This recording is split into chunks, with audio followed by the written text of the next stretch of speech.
Good afternoon প্রিয় বন্ধুরা, good afternoon বন্ধুরা। আজ এসেছি বংশাই নদীতে নৌকা ভ্রমণে। আজ এই নদীটি দেখব এবং আপনাদেরকে দেখাবো। আমরা এই নদীটি হলো কাকরান ব্রিজ, ব্রিজ যে বলা হয় এই বিশাল ব্রিজের নদী, সেটাকেই বংশাই নদী বলে। আমি বিশেষ করে এখানে একটা জিনিস আমি দেখতে পেয়েছি, যেটি হলো আমার কাছে খুবই আশ্চর্য লেগেছে। নদীর পাশেই অনেক বাড়িঘর আছে। আমাদেরকে একটু বাড়িঘরগুলো দেখানোর চেষ্টা করেন।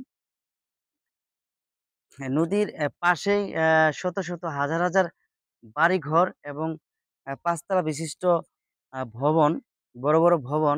এই বাড়িঘরগুলো খুবই রিস্কে আছে। যখন প্রবল স্রোত হয়, এই বাড়িঘরগুলো অনেক সময় নদীর গর্ভে চলে যেতে পারে এবং আ আ গেছেও অনেক সময়। আমরা এরকম গল্পটাই শুনেছি যে নদীর গর্ভে অনেক বাড়ি গেছে এবং খুবই রিস্কে আছে। আমার সামনেই দেখতে পাচ্ছেন একটি বড় মাপের বিল্ডিং। এটা ৬-৭ তলা একটা বিল্ডিং হবে। এই বিল্ডিংটা একদম নদীর কিনার ঘেঁষেই বিল্ডিংটি উঠানো হয়েছে। আর নদীর বিশালতাও অনেক। আমরা আপনাদেরকে পুরো নদীটি দেখানোর চেষ্টা করছি। নদীর আ এই কিনার থেকে ওই কিনার পর্যন্ত। আমরা নদীর ভিতরে অনেক নৌকা, অনেকেই দূর-দূরান্ত থেকে আসছেন নৌকা ভ্রমণের জন্য। একটু আনন্দ উপভোগ করার জন্য এই বংশাই নদীতে আসছেন। আমরাও সাথে। আ এই গ্রামটি মূলত নদীর পাড় ঘেঁষেই একটি গ্রাম। এই বংশাই নদীর পাড় ঘেঁষেই বিশাল একটি গ্রাম। নদীর কিনারায় সব বাড়িঘর। খুবই রিস্কে তারা বসবাস করছেন এই নদীর পাড়েই।